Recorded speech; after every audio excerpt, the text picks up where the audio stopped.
A very good afternoon dear students of class 12। आज हम discuss करेंगे चैप्टर 10, 11, 12 जो आपके मैक्रो इकोनॉमिक्स का है, government budget, foreign exchange rate और बैलेंस ऑफ पेमेंट। आज इन तीन चैप्टर्स को हम वन शॉर्ट वीडियो में डिस्कस करेंगे। सबसे पहले हम स्टार्ट करेंगे बच्चों government budget and the economy. Government budget क्या होता है, हमें ऐसे तैयारी करनी पड़ेगी कि हमें एमसीक्यूज भी कुछ भी पूछा हमें आना चाहिए। सबसे पहले तो मैं बता दूं, government budget is an assumption. आप प्री एज्यूम करते हो कि एक साल में हमारा इतना एस्टिमेट एक्सपेंस हो सकता है, इतना एस्टिमेट रेवेन्यू हो सकता है। तो गवर्नमेंट बजट एक एनुअल स्टेटमेंट है, साल में एक बार प्रिपेयर होता है, जिसमें गवर्नमेंट का एस्टिमेट्स होता है रिसिप्ट और पेमेंट का, कि एक साल में इतना मेरा एस्टिमेटेड इनकम है रिसिप्ट, एक साल में मेरा इतना एस्टिमेटेड पेमेंट है, मतलब मुझे इतना खर्च करना पड़ेगा expenditure during a fiscal year. और एक बात आप अपने दिमाग में बिल्कुल से बिठा लीजिए बच्चों, गवर्नमेंट अगर कुछ करता है तो उसे फिस्कल कहते हैं, आरबीआई कुछ करता है तो उसे मॉनिटरी कहते हैं। ये बात ध्यान रखिएगा, गवर्नमेंट से रिलेटेड अगर कुछ है तो उसे हम फिस्कल कहेंगे, और बजट बनाना गवर्नमेंट का काम होता है। इसीलिए हम कहते हैं during a fiscal year which is 1 April to 31 March. पहले दो बजट होता था, एक रेलवे बजट और एक जनरल बजट, लेकिन 2015 में मोदी जी ने उसको एक कर दिया और अब एक ही बजट होता है, जनरल बजट। आपके सिलेबस में यूनियन बजट है जो सेंट्रल गवर्नमेंट प्रिपेयर करती है, जिसे हम यूनियन बजट भी कहते हैं। इसमें सरकार अपने एक साल का एस्टीमेट प्रिपेयर करती है। आपके घरों में भी आपने नोटिस किया होगा, महीने के शुरू में ही बजट बना देते हैं कि इस महीने हमारा इतना खर्चा हो सकता है, दूध का, राशन का, फलाना ढिमकाना जो भी, इस महीने हमारा इतना इनकम यहाँ यहाँ से आ सकता है। उसी तरह गवर्नमेंट एस्टिमेट करती है, यानी जो बजट है वो प्री प्लान्ड होता है, ठीक है, एस्टिमेट इतना हो सकता है। Okay, remember this. और लोकसभा में जो फाइनेंस मिनिस्टर होता है वो बजट स्पीच देने के बाद बजट को प्रेजेंट करता है, ठीक है। इसके बाद बजट के ऑब्जेक्टिव्स क्या होते हैं। पहला ऑब्जेक्टिव है रीएलोकेशन ऑफ रिसोर्सेस। जैसे घरों में जो आपकी मम्मियां जो बजट बनाती है उसमें देखती हैं कि राशन वाले को इतना देना है, सब्जी वाले को इतना देना है, स्कूल वाले को इतना देना है, दूध वाले को इतना देना है। ठीक उसी तरह गवर्नमेंट को एस्टिमेट लगाना होता है कि मेरा जो जीडीपी है, मेरे एक साल को जो अर्निंग है, ग्रॉस डोमेस्टिक प्रोडक्ट, उसमें मैं कितना कहाँ कैसे खर्च करूंगी। एजुकेशन सेक्टर में कितना खर्च होगा, हॉस्पिटल यानी कि हेल्थ सेक्टर में कितना खर्च होगा, स्कॉलरशिप में कितना जाएगा, आर्मी सिक्योरिटी में कितना खर्च होगा। ठीक उसी तरह तो पहला है रीएलोकेशन ऑफ रिसोर्सेस। इसमें गवर्नमेंट टैक्स और सब्सिडी का ध्यान रखती है। टैक्स लगाती है बिकॉज गवर्नमेंट का जो मेन इनकम होता है बच्चों, वो टैक्स से होता है। तो गवर्नमेंट ये देखती है कि कहां कहां से टैक्स लगा के इनकम किया जाए और कहां कहां सब्सिडी दी जानी चाहिए। Subsidy means government assistance provided specially to the poor sections of the society. जो गरीब लोग होते हैं उनको दी जाने वाली सब्सिडी। फॉर एग्जाम्पल, आप सभी जानते हैं जो सरसों तेल है वो हमको 200 रुपए प्रति लीटर मिलता है, लेकिन अगर उसको हम सोसाइटी, यहाँ पे आम बोलचाल में हम उसको सोसाइटी वाला दुकान कहते हैं, वहां पे 2 रुपए किलो नमक, 3 रुपए किलो चावल और बहुत सस्ते रेट में सरसों तेल मिलता है। ये क्यों दिया जाता है गवर्नमेंट के द्वारा? ताकि जो गरीब लोग हैं, जो फाइनेंशियली वीकर सेक्शन है, वो भी सरवाइव कर सके। जैसे क्या कहते हैं, गैस सिलेंडर, उसमें भी सब्सिडी मिलती है, उसमें तो सबको सब्सिडी मिलती है। 2200 रुपए है, 2200 है सिलेंडर का रेट, पर मिडिल क्लास को वही सिलेंडर मिलता है 1100 या 1000 रुपए के आसपास। तो गवर्नमेंट क्या दे रही है? सब्सिडी। यानी जो बोझ है, फाइनेंशियल बर्डन, वो सरकार उठा लेती है, ताकि जो मिडिल क्लास है, लोअर मिडिल क्लास है, या जो गरीब लोग हैं, वो भी सरवाइव कर सके। तो गवर्नमेंट ये देखती है शराब सिगरेट पर टैक्स ज्यादा लगाए, और खादी हो गया, आपका आटा हो गया, जो खाने पीने की चीजें हैं, जो डेली आइटम्स है, उस पर सब्सिडी देंगे।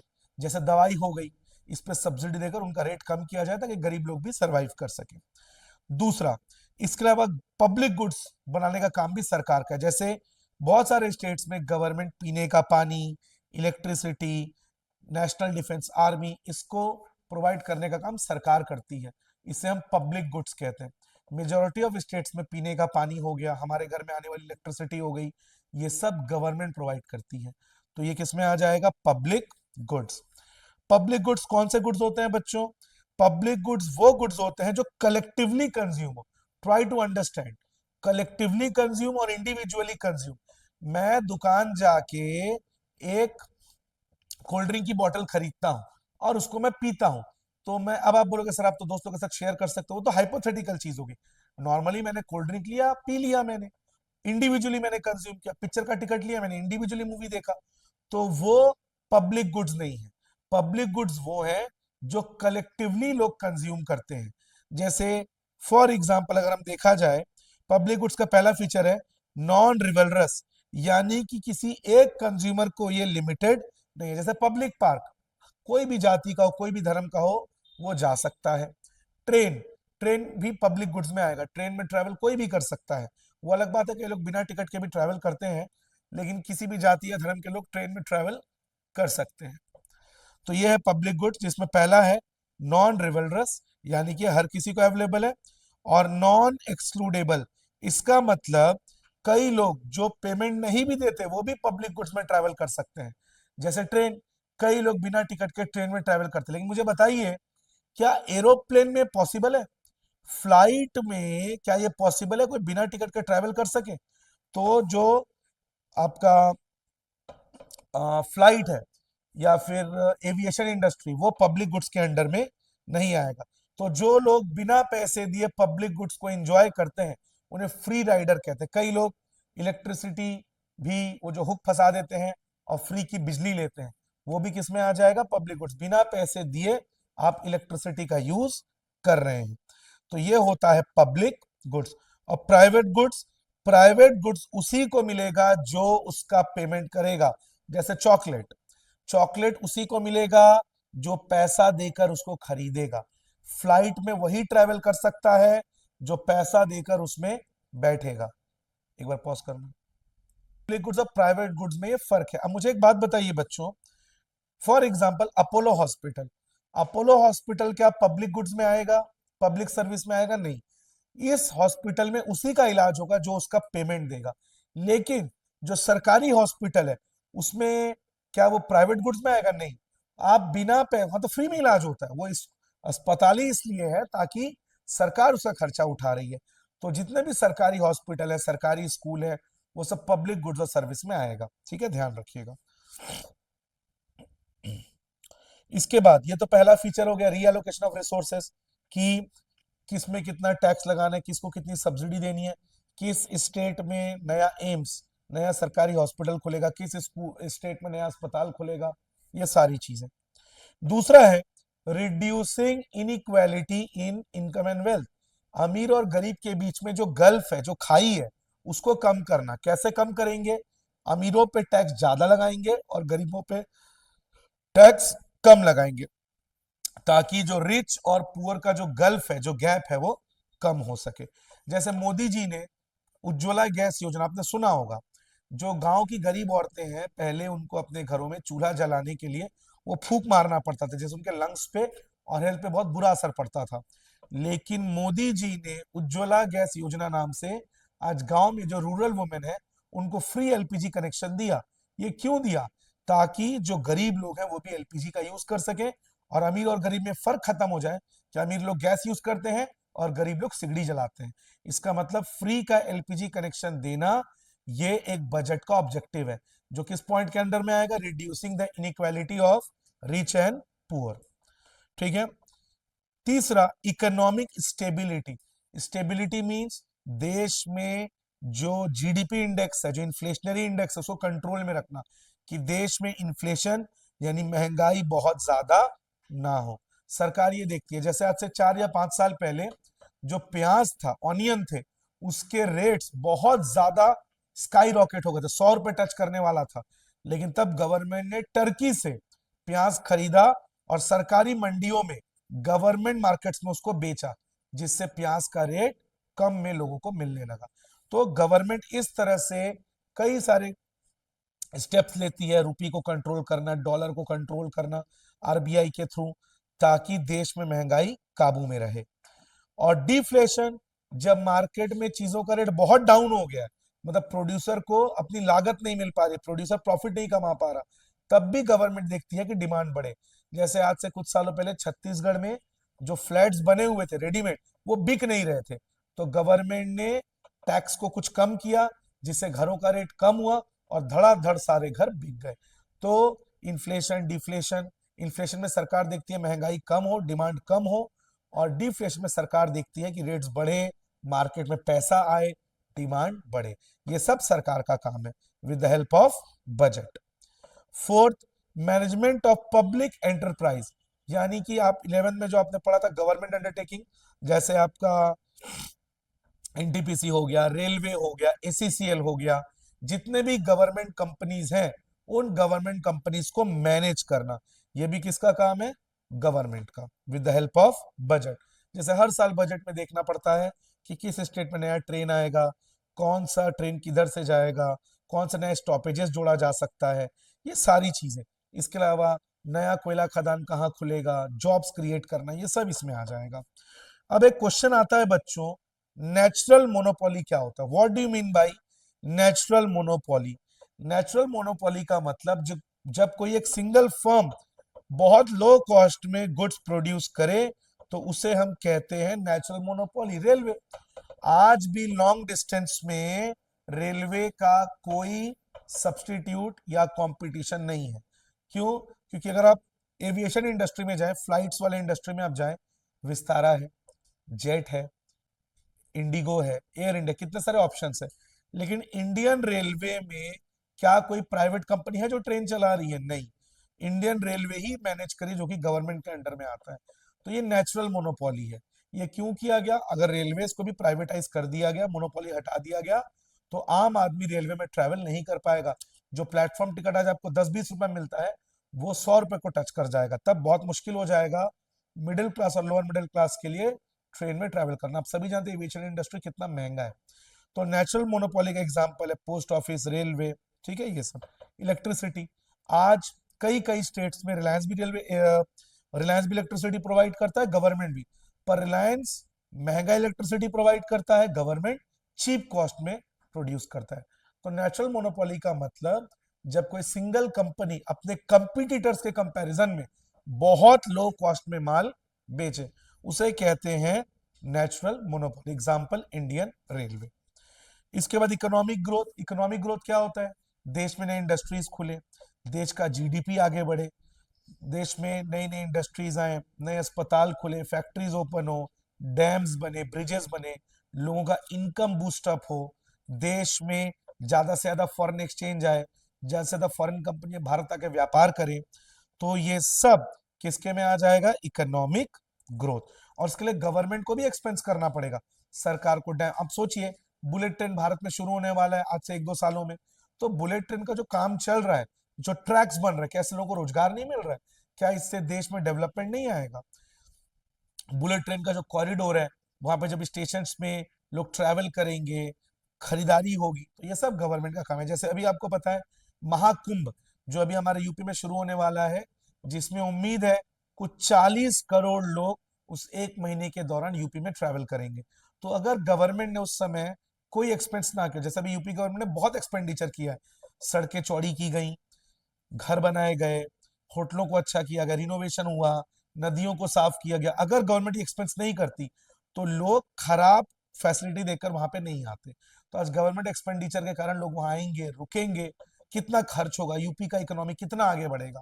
तो गवर्नमेंट एक्सपेंडिचर से भी इकोनॉमी बूस्ट अप होता है। और regional disparity, what is regional disparity? अब आप बताइए, अगर सरकार को नया अस्पताल खोलना है, तो क्या वो दिल्ली में खुले तो अच्छा है या गेवरा में खुले तो अच्छा है? दिल्ली में तो पहले से ही बहुत सारे अस्पताल हैं, स्कॉटिश है, आपका अपोलो है, और भी बहुत सारे शानदार हॉस्पिटल्स हैं। लेकिन गेवरा में, जो हमारे छत्तीसगढ़ में पड़ता है, हमारे सीजी में, वहां पे कोई भी हाई क्वालिटी हॉस्पिटल नहीं है, तो वहां खोलने से बेनिफिट है। तो इससे क्या होगा? जो गेवरा उनका कम डेवलप है, वो भी डेवलप होगा। तो सरकार को कौन से स्टेप्स लेने चाहिए? जो गवर्नमेंट स्टेट्स या एरियाज अंडर डेवलप है, वहां पे नए अस्पताल खुले, नया डैम खुले, नया ब्रिज खुले, नया अस्पताल बने, नया कॉरिडोर बने, इलेक्ट्रिसिटी 24 घंटे मिले। तो ये सरकार को करना चाहिए। इसके लिए सरकार उन एरियाज को प्रायोरिटाइज करती है जो एरियाज अंडर डेवलप्ड है, वहां अच्छे स्कूल, अस्पताल, डैम, ब्रिज खुलती है। और इसके अलावा स्पेशल इकोनॉमिक जोन, सेस जिसको बोलते हैं, ये क्या होता है बच्चों? जैसे मान लो अगर आपने दिल्ली में जमीन खरीदा, आपको वो जमीन 10 करोड़ में मिल रहा है, लेकिन अगर आपने स्पेशल इकोनॉमिक जोन में वो जमीन खरीदा, आपको जमीन 4 करोड़ में मिलेगा। आपकी कितनी सेविंग हो गई? 6 करोड़। इससे कंपनियां दिल्ली के बजाय उन एरियाज में जमीन खरीद के फैक्ट्री खोल के प्रोडक्शन करेगी जहां पे जमीन उनको सस्ते में मिलेगी। उसको कहते हैं स्पेशल इकोनॉमिक जोन। टैक्स कम लगेगा, जमीन आपको सस्ते रेट में मिलेगी, सब्सिडी मिलेगा, इलेक्ट्रिसिटी आपको चीपर कॉस्ट में मिलेगा। ये क्यों करती है गवर्नमेंट? ताकि वहां पे भी डेवलपमेंट हो, इंडस्ट्री ओपन हो और वो एरियाज भी डेवलप हो, और ताकि सरकार को जब अगली बार इलेक्शन हो सरकार को वोट मिले। इसके बाद मोस्ट इंपॉर्टेंट जॉब या most important objective of budget, job creation, employment. देश में जितना एम्प्लॉयमेंट बढ़ेगा देश के लिए उतना अच्छा है। एम्प्लॉयमेंट बढ़ेगा, देश को टैक्स के रूप में पैसा मिलेगा, गवर्नमेंट के पास ज्यादा पैसा आएगा, गवर्नमेंट उस पैसे को लोगों के वेलफेयर के लिए खर्च करेगी। अनएम्प्लॉयमेंट बढ़ने से जो यूथ है वो गलत रास्ते में जाएगा, क्राइम्स बढ़ेंगे, यूथ का जो पावर है वो वेस्ट हो जाएगा। तो जॉब क्रिएट करना, एम्प्लॉयमेंट जनरेशन, जैसे गवर्नमेंट ने कई सारे स्टेप्स लिए हैं, MNREGA, Mahatma Gandhi national rural employment act, ताकि गांव के लोगों को एम्प्लॉयमेंट मिल सके, इंडस्ट्रीज खुले, डेवलपमेंट हो, ताकि जॉब जनरेट हो। जितना जॉब जनरेट होगा किसी भी गवर्नमेंट के लिए वो उतना ज्यादा बेटर है। तो एक बार रिकॉल कर लेते हैं ऑब्जेक्टिव्स ऑफ बजट के ब्लैक पॉइंट्स। पहला, रीएलोकेशन ऑफ रिसोर्सेज। दूसरा, दूसरा क्या था? Reducing inequality between rich and poor. तीसरा, economic stability. Fourth, management of public enterprise. Fifth, economic growth. Sixth, reducing regional disparity. And seven, job creation. तो ये government budget के कुछ ऑब्जेक्टिव्स होते हैं। इसके बाद कंपोनेंट्स ऑफ बजट। बजट में क्या आता है? एक रेवेन्यू बजट और एक कैपिटल बजट। ये रेवेन्यू और कैपिटल में क्या फर्क होता है बच्चों? रेवेन्यू मतलब रेकरिंग, जो बार बार रिपीट होगा, और कैपिटल मतलब जो बार बार रिपीट नहीं होगा, नॉन रेकरिंग। एक छोटा सा एग्जांपल से समझते हैं। एयर इंडिया ने एक साल में टिकट बेच के जो पैसे कमाए, अभी तो मान लीजिए एयर इंडिया आ गया आपका, टाटा के पास आ गया है, प्राइवेटाइज हो गया, लेकिन आज से कुछ साल पहले एयर इंडिया गवर्नमेंट का था।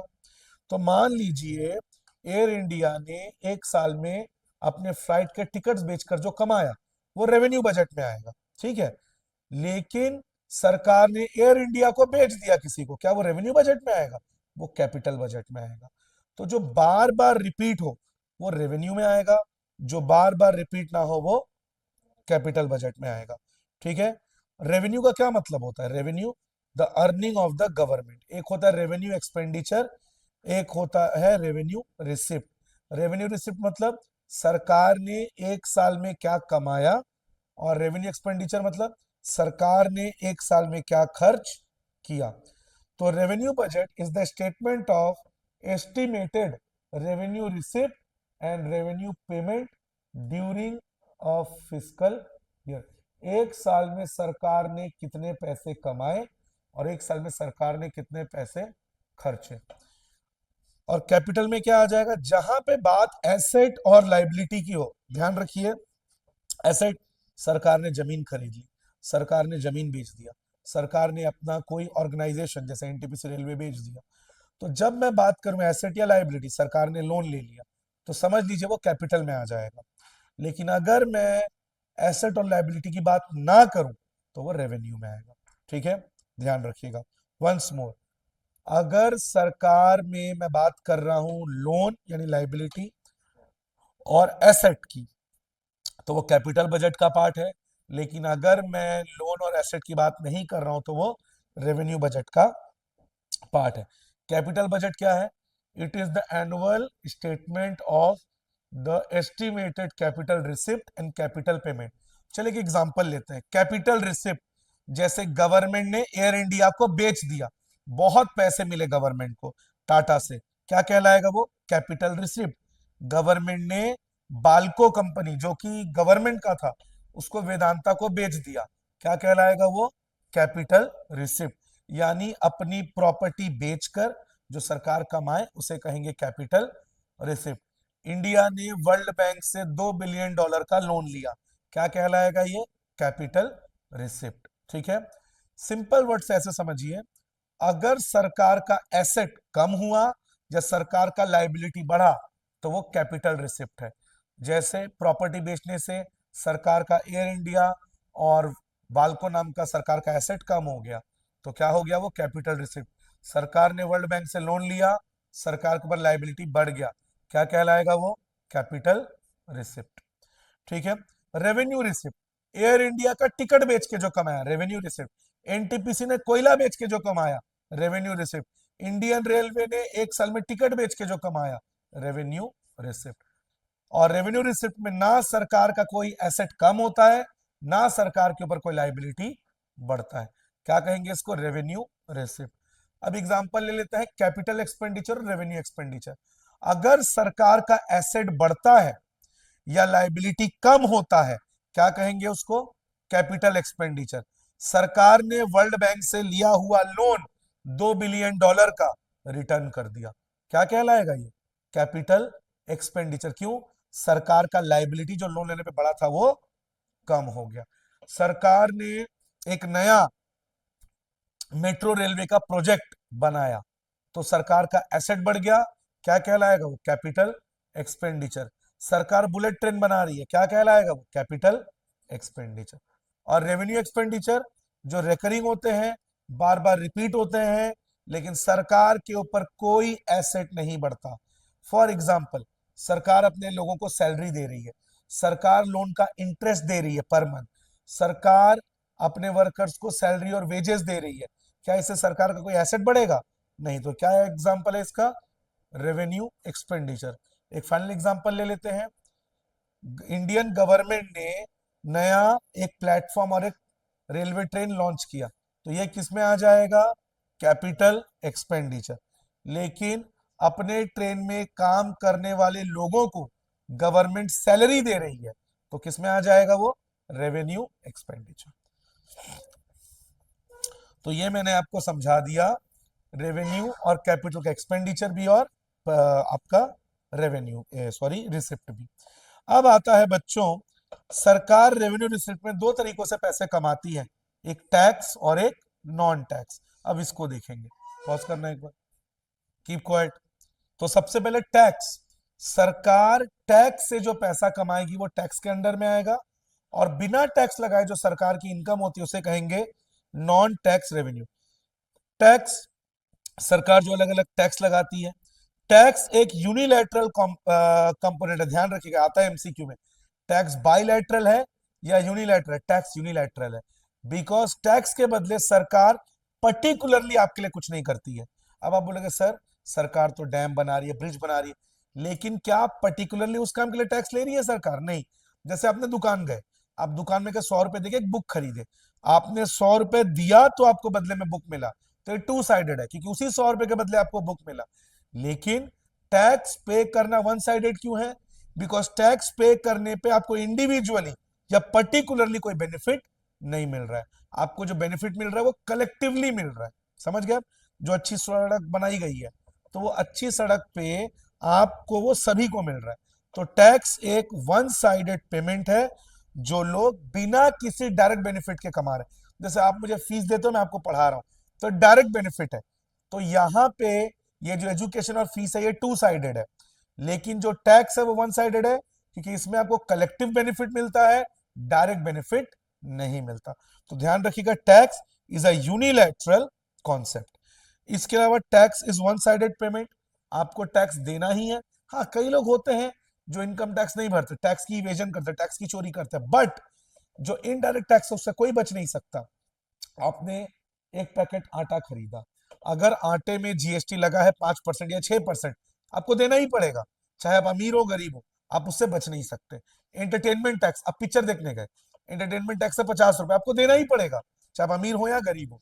तो जो इनडायरेक्ट टैक्स है उससे कोई बच नहीं सकता। वैसे भी टैक्स किसी को कोई मना नहीं कर सकता टैक्स पेमेंट करने से, it is a compulsory payment, but कई लोग टैक्स की चोरी करते हैं।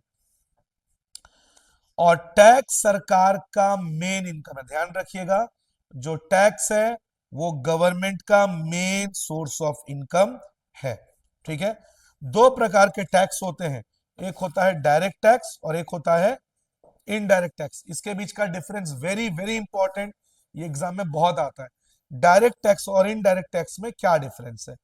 डायरेक्ट टैक्स जो इनकम टैक्स होता है उसको कहते हैं, एग्जांपल कह सकते हो आप, इनकम टैक्स, कॉर्पोरेट टैक्स।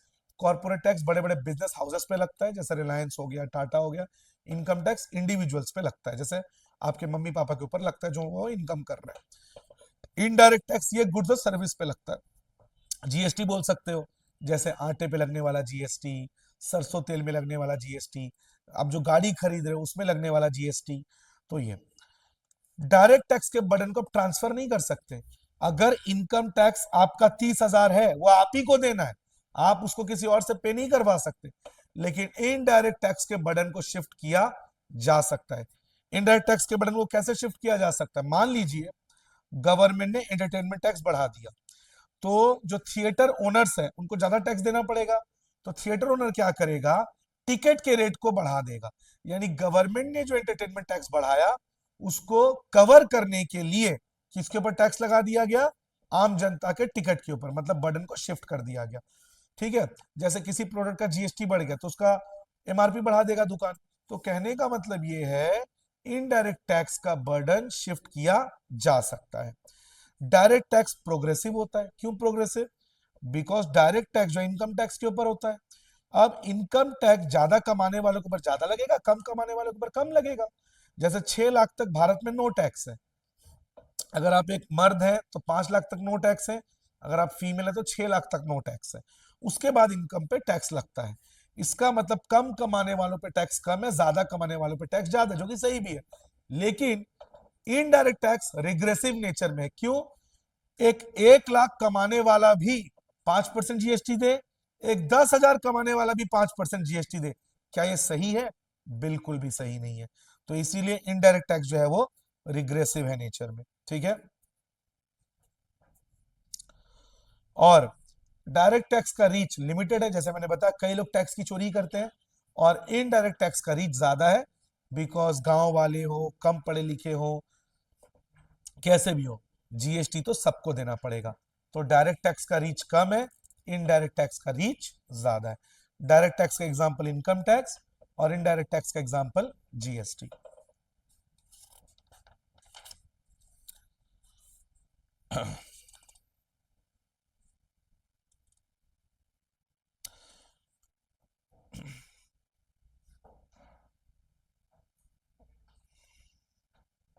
इसके बाद नॉन टैक्स रेवेन्यू, एक टैक्स आता है बच्चों, कैपिटल गेन टैक्स। हाँ, अब जैसे मैं आपको बता रहा हूं, कैपिटल गेन टैक्स ये क्या होता है? सरकार, अगर आपने मान लो आपकी एक पुश्तैनी जमीन है, जो जमीन आपने 200 करोड़ में बेच दी, तो उस पे भी सरकार टैक्स लगाएगी। उसको क्या बोलेंगे? Capital gain. और ये डायरेक्ट है या इनडायरेक्ट? डायरेक्ट टैक्स, क्योंकि जो प्रॉपर्टी बेचेगा उसी को इसको पेमेंट देना पड़ेगा। जैसे क्रिप्टो करेंसी में आपने क्रिप्टो बेच के 50 करोड़ कमाया, तो उस पर भी आपको टैक्स देना पड़ेगा। क्या कहलाएगा वो? Capital gain tax.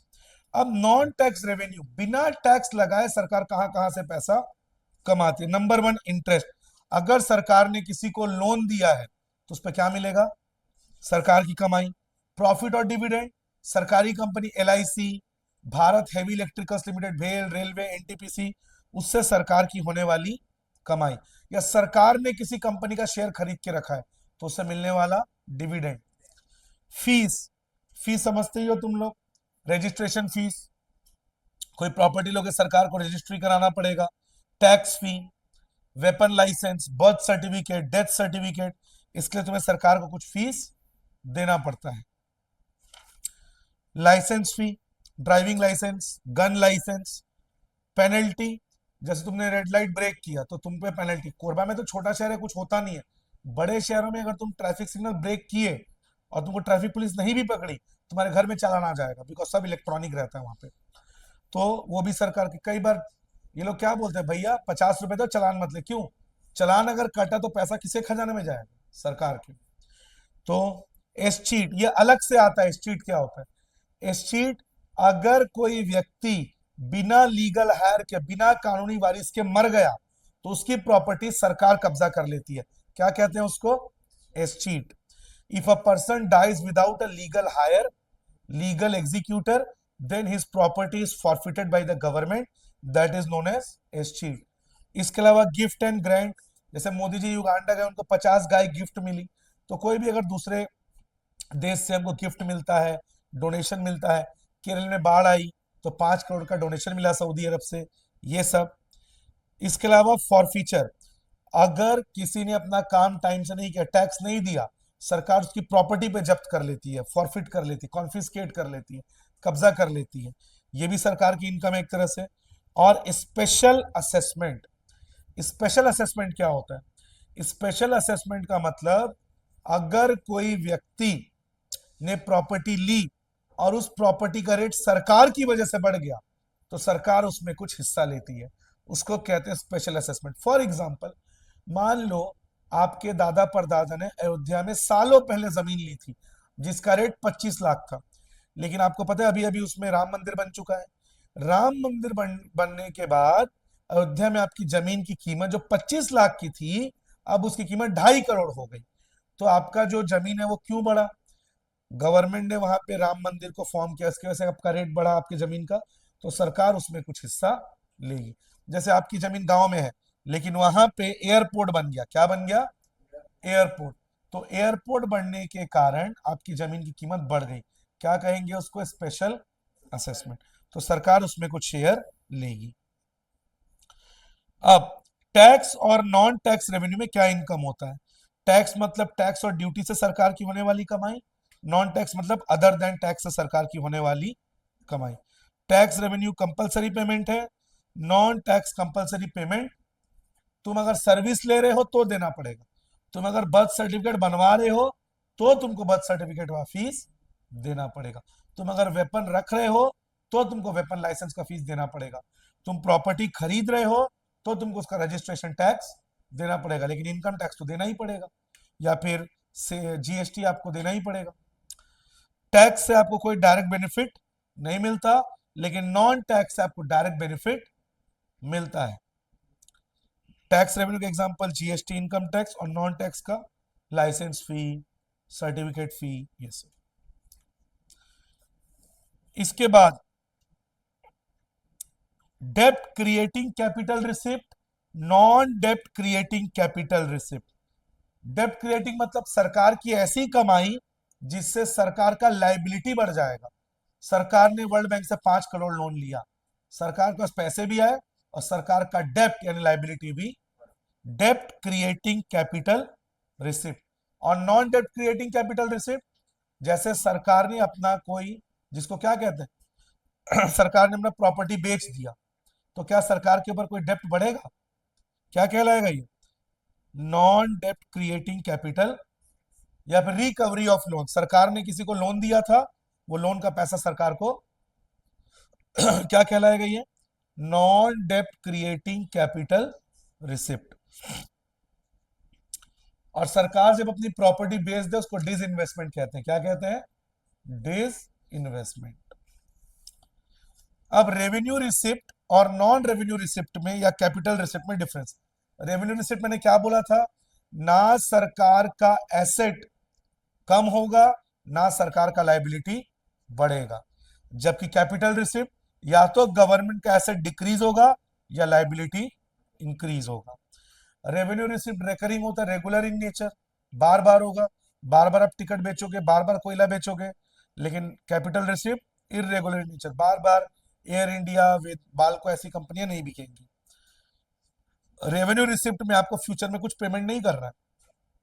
Air India का टिकट बेच के रेलवे ने टिकट बेच के कमाया, क्या सरकार को वो पैसा वापस करना है? लेकिन सरकार ने लोन लिया, आज नहीं तो कल उस पैसे को वापस करना पड़ेगा।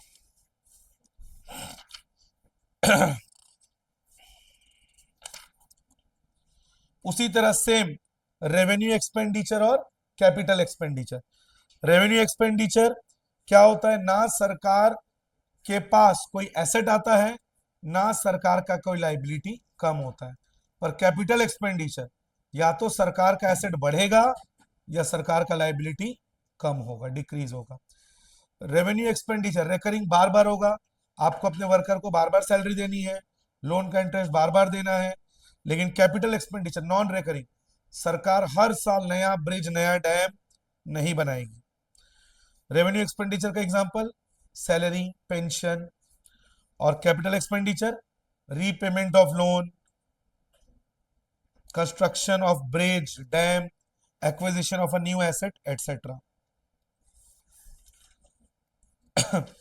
तीन प्रकार के बजट होते हैं, बैलेंस बजट, सरप्लस बजट और बैलेंस बजट मतलब सरकार का estimated receipt is equal to estimated payment, जितनी एक्सपेक्टेड कमाई उतना एक्सपेक्टेड खर्चा, क्या कहलाएगा उसको, सरप्लस बजट। सरकार का estimated income is more then estimated expenditure, क्या कहलाएगा ये, सरप्लस बजट। देश के डेवलपमेंट के लिए सबसे अच्छा यही बजट होता है। और डेफिसिट, सरकार का estimated payment is more then सरकार का एस्टिमेटेड रिसिप्ट। बैलेंस बजट को एक और बजट भी बोलते हैं, जीरो बजट, क्या बोलते हैं। इसके बाद मेजर्स ऑफ गवर्नमेंट डेफिसिट, तीन प्रकार का डेफिसिट होता है, ध्यान रखिएगा, रेवेन्यू डेफिसिट, फिस्कल डेफिसिट और प्राइमरी डेफिसिट।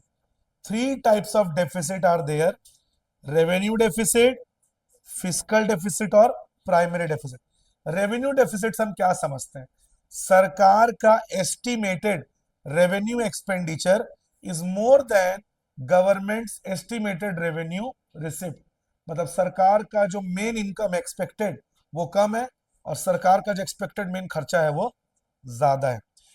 इसका क्या असर पड़ेगा, असर यह पड़ेगा कि गवर्नमेंट अपने डेली एक्सपेंसेस को मीट, जैसे कुछ सालों पहले पंजाब में ऐसा हुआ था, जिस वजह से पंजाब गवर्नमेंट अपने टीचर्स को, अपने वर्कर्स को कई महीनों तक सैलरी नहीं दे पाई थी। कहां से सैलरी देगी, खर्चे ज्यादा हो जा रहे हैं और कमाई कम है, तो सरकार अपने डेली एक्सपेंसेस को मीट नहीं कर पाएगा। और तब सरकार को क्या करना है, अपने दूसरे सेक्टर के सेविंग को यूज करना है। जैसे घरों में होता है ना कि अगर बजट नहीं बन पा रहा है तो गुल्लक तोड़ देते हैं, कहीं और का बचा हुआ पैसा खर्च कर देते हैं। ठीक उसी तरह अगर गवर्नमेंट ने हेल्थ सेक्टर में, सरकार ने 100 करोड़ रुपए रखा है कि वहां पे मैं एक अस्पताल बनवाऊंगा, लेकिन सरकार का खर्चा इतना ज्यादा हो गया है कि सरकार अपने वर्कर को सैलरी नहीं दे पा रही है, तो अपने वर्कर को सैलरी देने के लिए सरकार ने जो हेल्थ सेक्टर में पैसा सेव किया था उसको खर्च करना पड़ेगा।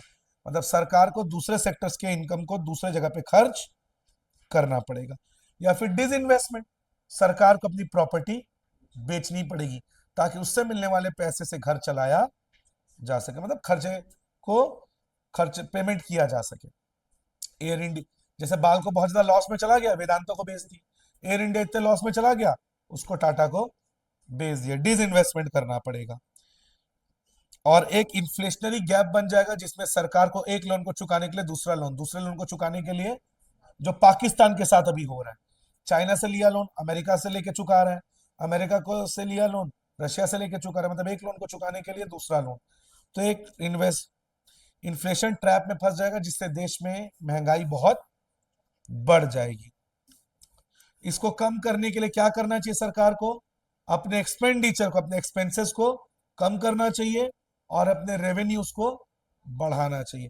ऐसे टैक्सेस लगाने चाहिए जिससे सरकार का इनकम, जैसे सरकार ने, भारत सरकार ने जब से स्वच्छ भारत टैक्स लागू किया, सेस, भारत सरकार की कमाई 22,000 करोड़ तक बढ़ गई है।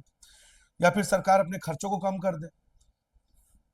खर्चे कैसे कम करे, कोई स्कॉलरशिप बंद कर दे, या कोई फ्री में कुछ अगर गवर्नमेंट कर रही है, फ्रीबीज, किसी को साइकिल बांट रही है, किसी को खाना बांट रही है, कुछ ना कुछ को तो कम करना पड़ेगा। फिस्कल डेफिसिट क्या होता है, फिस्कल डेफिसिट में सरकार का टोटल लेना पड़ेगा, टोटल एक्सपेंडिचर, मतलब इसमें कैपिटल एक्सपेंडिचर और कैपिटल रिसिप्ट को भी लेना है। यही फर्क है रेवेन्यू और फिस्कल डेफिसिट में, समझ में आ रहा है। रेवेन्यू डेफिसिट में हम सरकार का सिर्फ रेवेन्यू रिसिप्ट और रेवेन्यू पेमेंट या एक्सपेंडिचर लेते हैं, बट ये आपका फिस्कल डेफिसिट में हम रेवेन्यू भी लेते हैं और कैपिटल भी लेते हैं। मतलब सरकार का total expenditure is more then सरकार का टोटल रिसिप्ट। तो क्या डिफरेंस है फिस्कल और रेवेन्यू में? रेवेन्यू में कैपिटल को नहीं लेते और फिस्कल में रेवेन्यू को भी लेते हैं और कैपिटल को भी लेते हैं। इसका क्या असर पड़ेगा? डेप्ट ट्रैप। आपके ऊपर लोन लगातार बढ़ता चला जाएगा और आप एक डेप्ट ट्रैप में फंस जाओगे। इसके लिए मजबूरी में सरकार को क्या करना पड़ेगा? नया करेंसी प्रिंट करना पड़ेगा, जिसको कहते हैं डेफिसिट फाइनेंसिंग। इससे देश में मनी का वैल्यू गिरेगा और सॉरी, सरकार के ऊपर डेब्ट बढ़ता चला जाएगा। इन्फ्लेशन, देश में महंगाई बहुत बढ़ जाएगी। फॉरेन डिपेंडेंस, दूसरे देशों से हमें क्या मांगना पड़ेगा? भारत में ऐसा सिचुएशन 1990 में आया था, जब वर्ल्ड बैंक और आईएमएफ, इंटरनेशनल मॉनेटरी फंड से हमें करोड़ों रुपए का लोन लेना पड़ा था।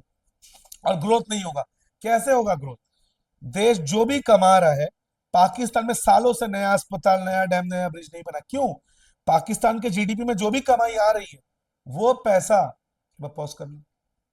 तो जैसे मैंने बताया, पाकिस्तान में जो भी पैसा आ रहा है जीडीपी का, उसका बहुत बड़ा शेयर पाकिस्तान को जो लोन लिया है वो चुकाने में चला जा रहा है, उसका इंटरेस्ट चुकाने में चला जा रहा है। तो ग्रोथ के लिए पैसा कहाँ बचेगा? अगर 10,000 कोई कमा रहा है, उसमें से 9,000 रुपए लोन का इंटरेस्ट या लोन चुकाने में चला जा रहा है, तो फिर कैसे होगा? मान लीजिए एक दुकान है, वो दुकान महीने का 20,000 कमा रहा है, लेकिन लोन का इंटरेस्ट और ईएमआई मिला के उसका 16,000 खर्च हो जा रहा है। तो जो सोच रहा है कि मैं नया दुकान डालूंगा, नया जमीन लूंगा, उसके पास पैसा ही नहीं बच रहा है।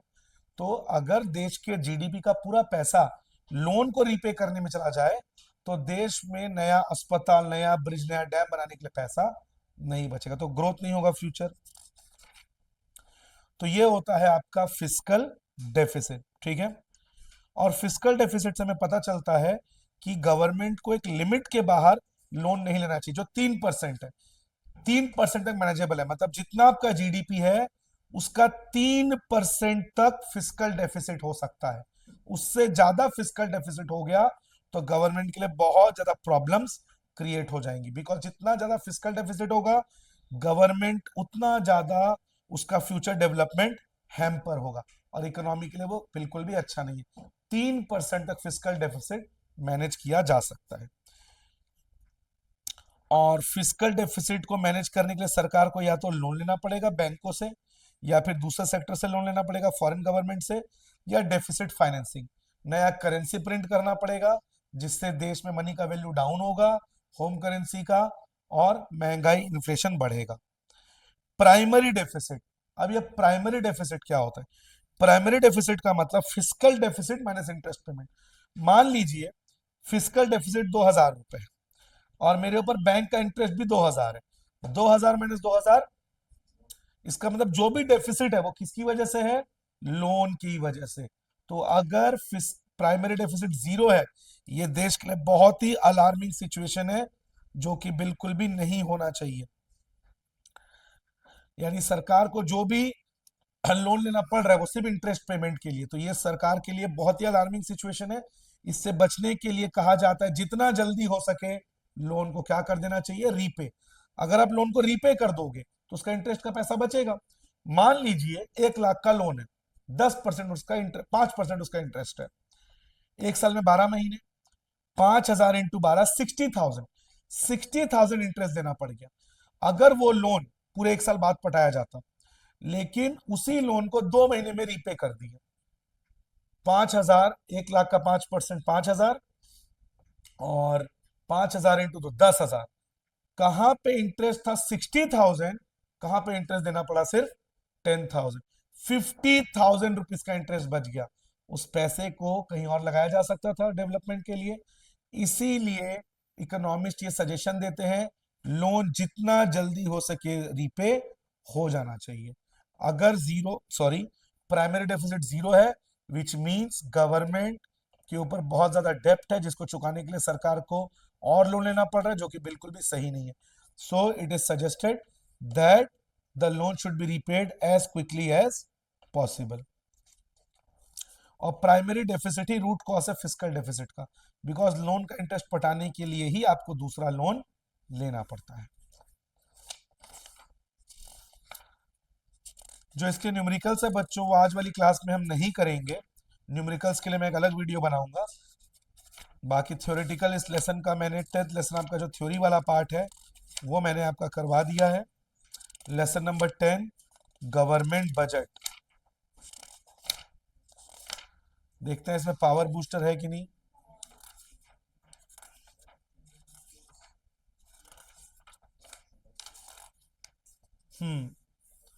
छोटा सा एक पावर बूस्टर उसको भी कर लेते हैं। प्रोपोर्शनल टैक्स सिस्टम, ये एक ऐसा सिस्टम है जिसमें आपका इनकम बढ़े या घटे, आपका टैक्स वहीं का वही रहेगा। जैसे 1 लाख कमाने वाला भी 10% टैक्स देगा, 2 लाख कमाने वाला भी आपका टैक्स 10% ही देगा। Proportional tax, it doesn't matter what is your income, your tax will be constant. India में यही है, चाहे आप 10 लाख कमाओ, 20 लाख कमाओ, 30% टैक्स आपको देना है। Progressive tax, more income more tax, less income less tax. जैसे 1 लाख कमाने वाले के लिए 10% टैक्स, 2 लाख कमाने वाले के लिए 20% टैक्स। और रिग्रेसिव टैक्स, ये जस्ट उल्टा है, सादा कमाने वाले के लिए कम टैक्स और कम कमाने वाले के लिए, यानी 10,000 कमाने वाले के लिए 10% टैक्स और 15,000 कमाने वाले के लिए 8% टैक्स। प्लान और non plan expenditure, plan expenditure का मतलब गवर्नमेंट को जिसके लिए प्लान करना पड़ेगा, agriculture, health, education, nuclear energy, जिसके लिए गवर्नमेंट को प्लान करना पड़ता है।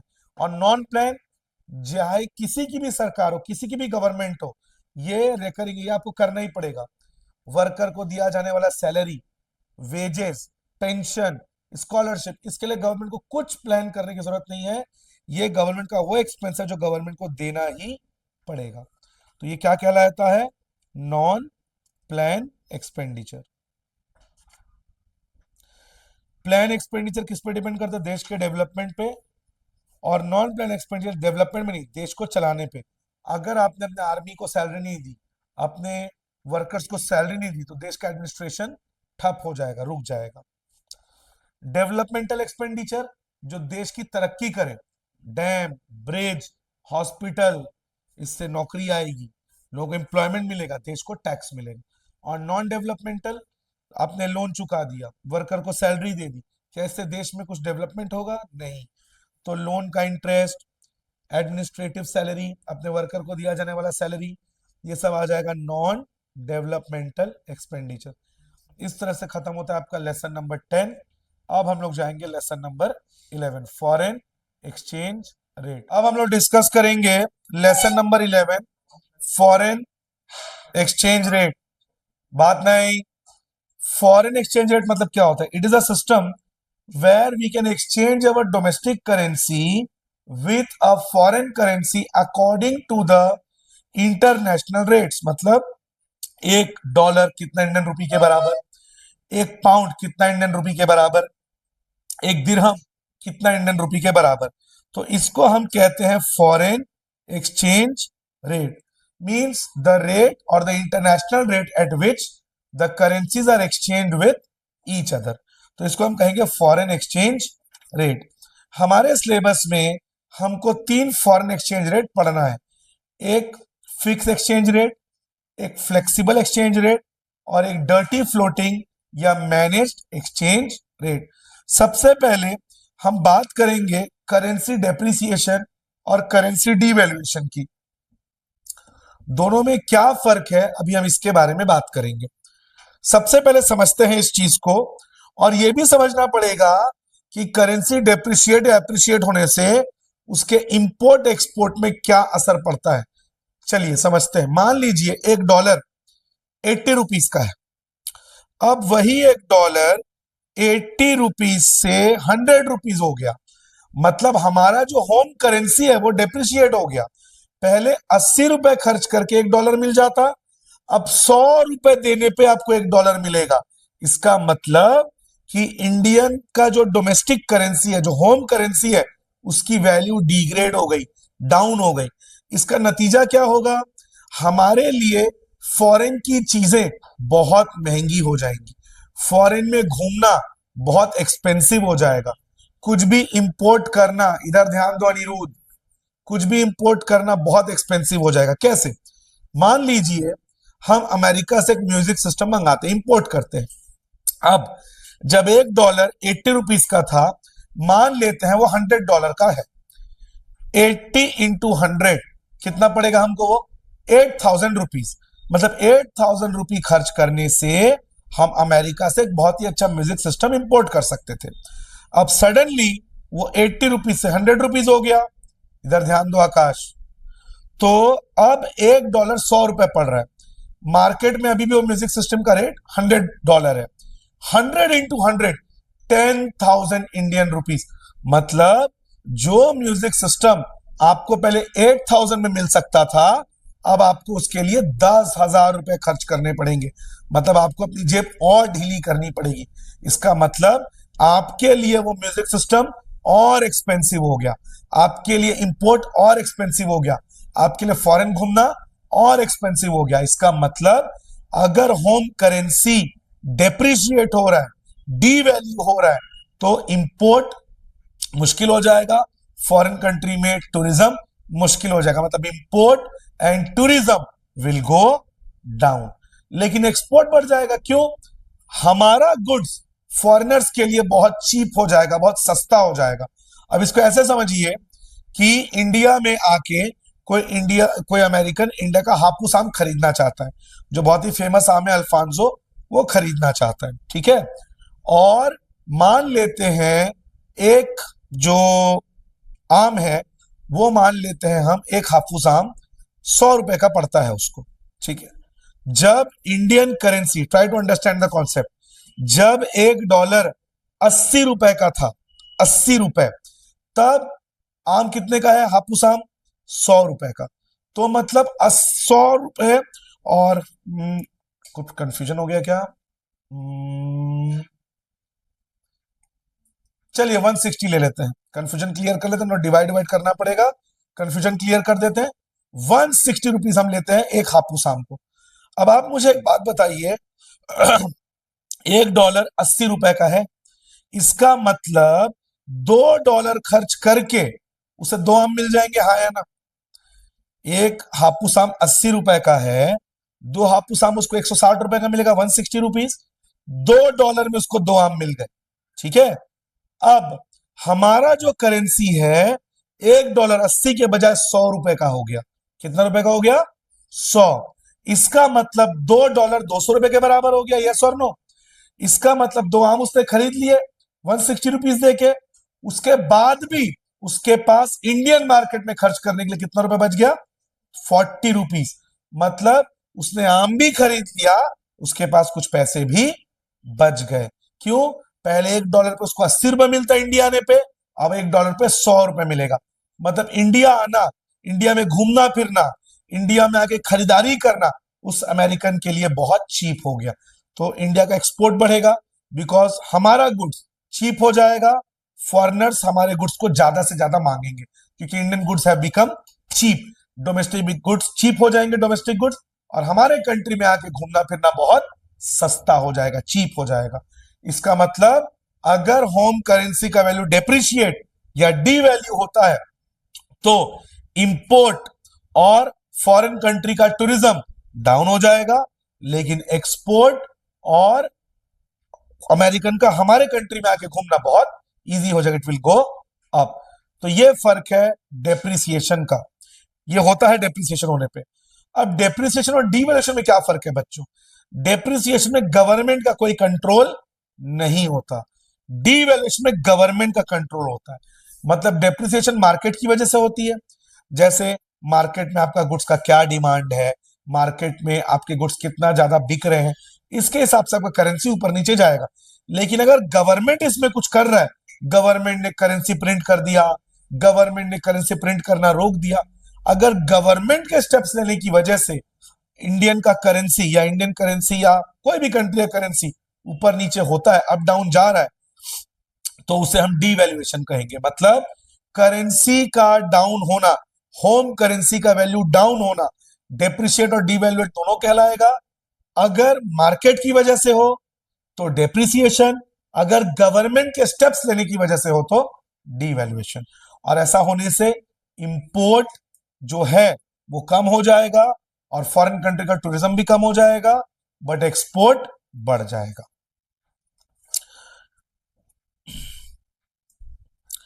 और जितना ज्यादा एक्सपोर्ट बढ़ेगा उतना हम फॉरेन कंट्रीज को माल बेचेंगे, इससे हमारा जीडीपी और नेशनल इनकम भी आगे जाएगा। और ये इस चैप्टर का सबसे इंपॉर्टेंट क्वेश्चन है जो 3 से 4 मार्क्स में आएगा कि करेंसी का डेप्रिशिएट होने पे इंपोर्ट एक्सपोर्ट में क्या असर पड़ता है, जो मैंने अभी अभी आपको समझा। इसका उल्टा कर दें बच्चों, अगर होम करेंसी हमारा स्ट्रांग हो, एप्रिशिएट हो, तब क्या होगा? मतलब इसको ऐसे समझिए, $1 जो 80 रुपीज का था, अब वही $1 ₹50 का हो जाए, तो हमारे लिए वो कितना अच्छी बात है। मान लो हम अमेरिका $100 लेके जाते हैं, $100 लेके जा रहे हैं, तो अब समझिए हमने यहां से कितना रुपए लेके गया, $1 कितने रुपीस का था पहले, 80 रुपीस का था, 80 रुपीस। तो आप कितना रुपए खर्च कर सकते हो फॉरेन में जाके, अगर आप $100 लेके जा रहे हो तो $1 80 रुपीस का है, आप अमेरिका $100 लेके जा रहे हो, आप कितना खर्च करोगे, मतलब कितना पैसा रहेगा आपके पास, 8,000 रुपए, ठीक है। अब जब आपका $1 80 के बजाय 50 का हो गया, तब क्या होगा, एक बार पॉज करना। इसको ऐसे समझिए बच्चों, आप सभी को पता है, आप यहां से होम करेंसी लेके जाते हो, एयरपोर्ट में वो चेंज हो जाता है। आप ऐसे समझिए, जब $1 80 रुपए का था, मतलब आपको 8,000 रुपए अमेरिका के एयरपोर्ट में देना पड़ता, तब आपको अमेरिका $100 देता। 8,000 रुपए आप दिए, तब आपको $100 मिला। लेकिन अब क्योंकि हमारा करेंसी अप्रिशिएट हो गया, स्ट्रांग हो गया, तो $1 कितने का हो गया, 50 रुपीज। तो 5,000 रुपए देने पे ही आपको $100 मिल गया। मतलब पहले आपके 8,000 रुपए की कीमत $100 थी, अब आपके 5,000 रुपए की कीमत $100 है। मतलब कम पैसे खर्च करके आपको ज्यादा डॉलर मिलेगा। और अगर आप 8,000 खर्च करोगे तो आपको कुछ ज्यादा डॉलर मिलेंगे। ज्यादा डॉलर मिलेंगे, आप खरीदारी ज्यादा करोगे, टूरिज्म ज्यादा करोगे, घूमना फिरना ज्यादा करोगे। इसका मतलब अगर होम करेंसी हमारा स्ट्रांग हो जाता है, इंपोर्ट सस्ता हो जाएगा, ज्यादा से ज्यादा इंपोर्ट करेंगे, ज्यादा से ज्यादा हम फॉरेन कंट्री से सामान अपने देश में मंगाएंगे। आप उसी म्यूजिक सिस्टम का बात ले लो, $100 का म्यूजिक सिस्टम पहले कितने में मिलता, 8,000 में हमको म्यूजिक सिस्टम मिलता, अब कितने में मिलेगा वो म्यूजिक सिस्टम, 5,000 में। तो क्योंकि सस्ता हो रहा है हम ज्यादा मंगाएंगे। जब हम मार्केट जाते हैं, कोई चीज हमको सस्ती मिलती है, हम ज्यादा मंगाते हैं। तो जब हमारा होम करेंसी स्ट्रांग हो जाएगा, तो इंपोर्टेड गुड्स हमारे लिए चीप हो जाएंगे और हम ज्यादा से ज्यादा इंपोर्ट करेंगे। उस तरह घूमने भी, टूरिज्म भी ज्यादा होगा। लेकिन एक्सपोर्ट कम हो जाएगा। क्यों एक्सपोर्ट कम हो जाएगा? बिकॉज हमारे गुड्स का वैल्यू ज्यादा हो जाएगा, हमारे गुड्स एक्सपेंसिव हो जाएंगे। किसी अमेरिकन को इंडिया से पहले कुछ खरीदना होता, तो उसको $1 के बदले 80 इंडियन रुपीज मिलते, अब उसको $1 के बदले कितना इंडियन रुपये मिलेगा, सिर्फ 50। इसका मतलब उसके डॉलर का पावर कम हो गया। तो जब उसका डॉलर का पावर कम हो जाएगा, मतलब हमारे गुड्स उसके लिए महंगे हो जाएंगे और फॉरेन कंट्रीज हमसे सामान नहीं लेंगे, तो हमारा एक्सपोर्ट डाउन हो जाएगा। और एक्सपोर्ट डाउन हुआ तो नेशनल इनकम भी डाउन हो जाएगा। और ये इस लेसन का सबसे इंपॉर्टेंट पार्ट है कि होम करेंसी का वैल्यू एप्रिशिएट या डेप्रिशिएट होने पे इंपोर्ट एक्सपोर्ट में क्या इंपैक्ट पड़ता है। तो ध्यान रखें, डेप्रिसिएशन और डिवैल्यूएशन में क्या फर्क है। डेप्रिसिएशन मार्केट की वजह से होगा और डिवैल्यूएशन गवर्नमेंट के स्टेप्स लेने की वजह से। उसी तरह एप्रिसिएशन मार्केट की वजह से होगा। ध्यान रखिएगा इन चीजों को। दोनों में क्या डिफरेंस है, डेप्रिसिएशन और एप्रिसिएशन में? करेंसी डेप्रिशिएट होने से इंपोर्ट क्या होगा, इंपोर्ट कम होगा, उल्टा बोल रहे हो। करेंसी डेप्रिशिएट होने पे इंपोर्ट कम हो जाएगा और एक्सपोर्ट बढ़ जाएगा। और करेंसी अप्रिशिएट होने पे इंपोर्ट बढ़ जाएगा और एक्सपोर्ट। करेंसी डेप्रिशिएट होने पे imported goods will become expensive and domestic goods will become cheap. और करेंसी अप्रिशिएट होने पे domestic goods will become expensive and imported goods will become cheap. Currency depreciation का एग्जांपल, $1 80 रुपीज से 100 rupees हो गया। Currency appreciation $1 80 rupees से 50 rupees हो गया। अब types of foreign exchange rate, पहला क्या है, फिक्स एक्सचेंज रेट। एक पानी का बोतल पास करना, पॉज मत करो, एक पानी का बोतल ले आना। तो पीछे, हाँ पानी तो नहीं है इसमें, जाओ भर के लाओ। हाँ, फिक्स एक्सचेंज रेट ये वो सिस्टम है जिसमें गवर्नमेंट का पूरा इंटरफेरेंस होता है। ये वो एक्सचेंज रेट है जिसमें गवर्नमेंट फॉरेन करेंसी को बाई करती है जब मार्केट में फॉरेन एक्सचेंज का एक्सेस सप्लाई हो। क्यों? जब एक्सेस सप्लाई है तो उसका रेट कम हो जाएगा, और खरीदारी कब करना चाहिए? जब रेट कम हो। और गवर्नमेंट इसको बेचती कब है? जब इसका डिमांड ज्यादा नहीं। सारा लेन देन किसका है? गवर्नमेंट का। और गवर्नमेंट अपने पास ढेर सारा रिजर्व मेंटेन करती है, और इसके लिए गोल्ड सिल्वर को पेगिंग वैल्यू पे लिया जाता है। जैसे हम लोगों ने बैंकिंग चैप्टर में पढ़ा था, एक बार में कितना करेंसी हम प्रिंट करते हैं? 200 करोड़। तो ये, और इसको कहते हैं फिक्स एक्सचेंज रेट। क्या फीचर्स हैं इसके? Everything decided by the government, government has full control, it is generally done in developing और पुअर कंट्रीज। गवर्नमेंट इसको खरीदती कब है? जब एक्सेस सप्लाई हो, और गवर्नमेंट इसको बेचती कब है? जब एक्सेस डिमांड हो। और इसके लिए किसको वैल्यू लिया जाता है? गोल्ड सिल्वर, जिसको पैरिटी वैल्यू भी कहते हैं।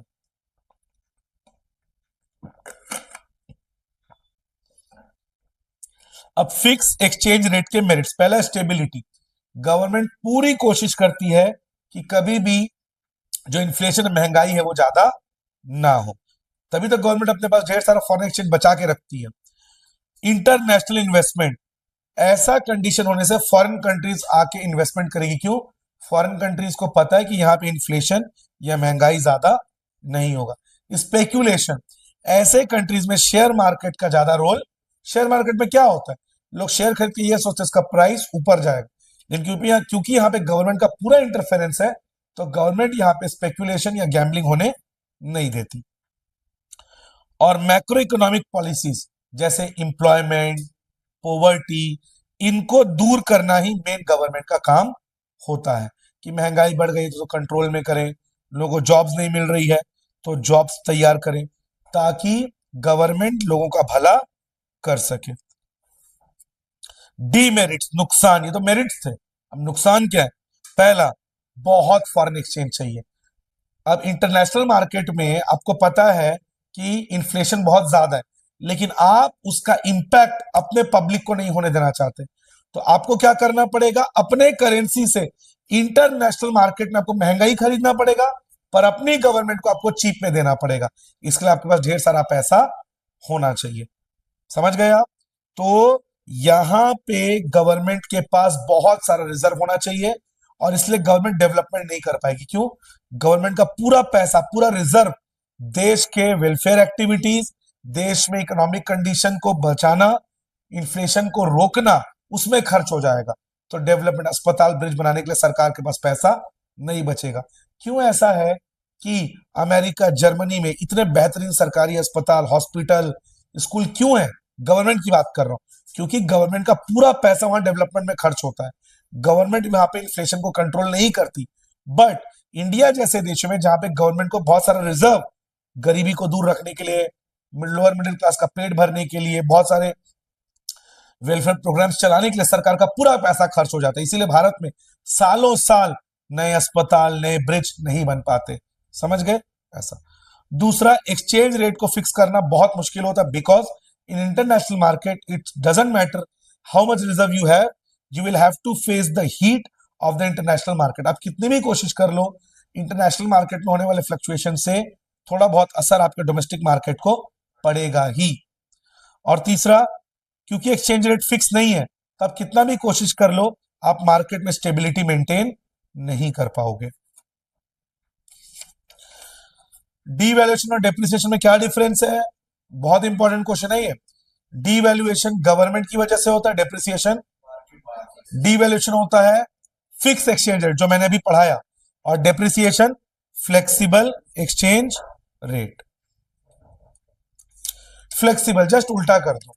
फ्लेक्सिबल में गवर्नमेंट का कोई इंटरफेरेंस नहीं होता, everything depends on the market, on the factors of demand and supply.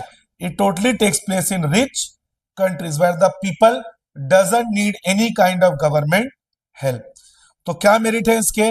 सबसे पहला इक्विलिब्रियम लेवल, ये सेल्फ एडजस्टिंग है, मार्केट अपने हिसाब से खुद को एडजस्ट कर लेता है। कब एक्सेस डिमांड होगा, कब एक्सेस सप्लाई होगा, कब करेंसी का वैल्यू अप होगा, कब करेंसी का वैल्यू डाउन, ये मार्केट अपने आप डिसाइड कर लेगा। गवर्नमेंट को रिजर्व मेंटेन करने की जरूरत ही नहीं है, बिकॉज लोगों को सरकार से किसी प्रकार की हेल्प की जरूरत नहीं है। और तीसरा, रिसोर्सेस का पूरा इस्तेमाल। भारत में जो रिसोर्सेज हैं वो गरीबों के भले में खर्च हो जाते हैं, उज्ज्वला गैस योजना, मिड डे मील, साइकिल देना, तो इसके लिए हमारे पास अस्पताल, डैम, ब्रिज बनाने के लिए पैसा नहीं बचता। लेकिन यूएस में ऐसा नहीं है, वहां पे लोगों को इसकी जरूरत ही नहीं है, तो यूएस का पूरा पैसा अस्पताल, ब्रिज, डैम और डेवलपमेंट में यूज हो जाता है। तो ये तो फायदे हुए। डीमेरिट्स, इंस्टेबिलिटी, एक्सचेंज रेट बहुत ऊपर नीचे जाता है, और स्पेक्यूलेशन, बहुत ज्यादा शेयर मार्केट में लोग पैसा लगाते हैं। अमेरिका में 60% लोग शेयर मार्केट में पैसा लगाते हैं। इंडिया में से क्या गिरा? हाँ, तो आवाज आया इतना बड़ा? अरे किस चीज का आवाज आया?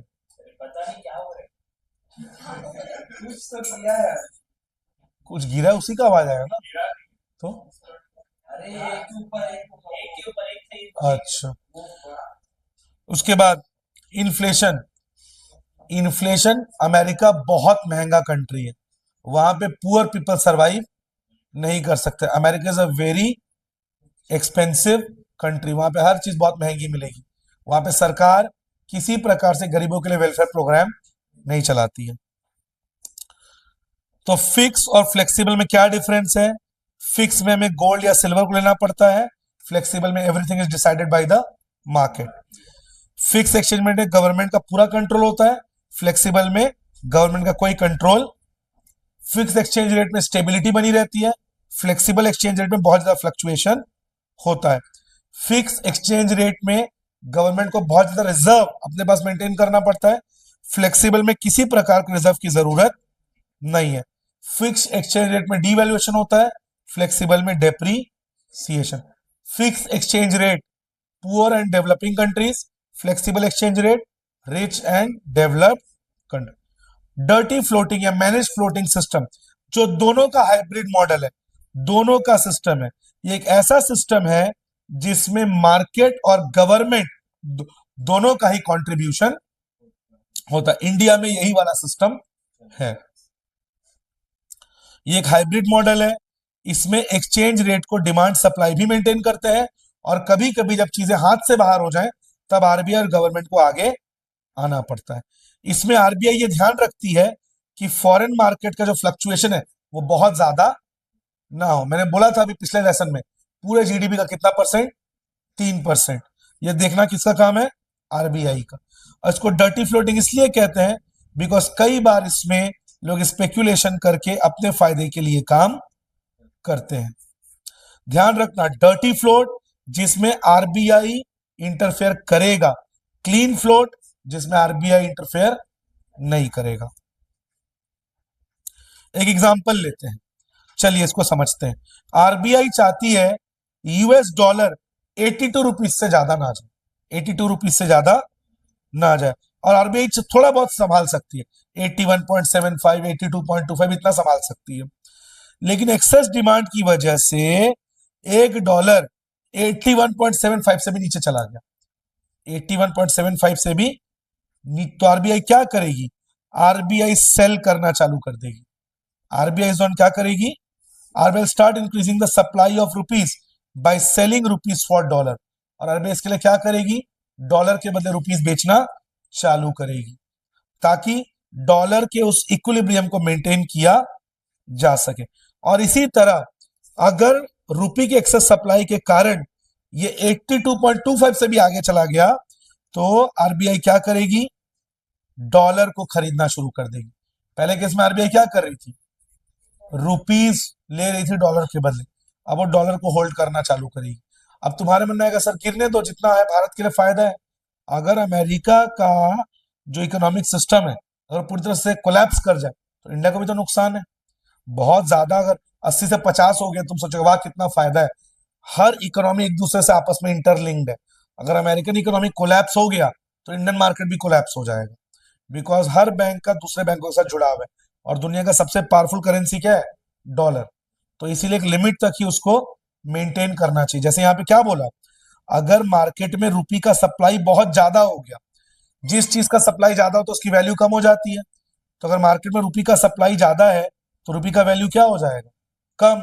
और रुपी का वैल्यू कम होने से जो डॉलर है वो बढ़ना चालू हो जाएगा, क्योंकि रुपी क्या हो गया, चीप। तो डॉलर का वैल्यू, और अगर डॉलर बहुत ज्यादा बढ़ गया तो हमारे लिए फॉरेन से इंपोर्ट करना बहुत मुश्किल हो जाएगा। और इसीलिए उस समय आरबीआई क्या करेगी, रुपी के डिमांड को बढ़ाने की कोशिश, ताकि रुपी का प्राइस बढ़े और डॉलर हमारे लिए सस्ता पड़े, वरना हम फॉरेन से सामान मंगवा नहीं पाएंगे।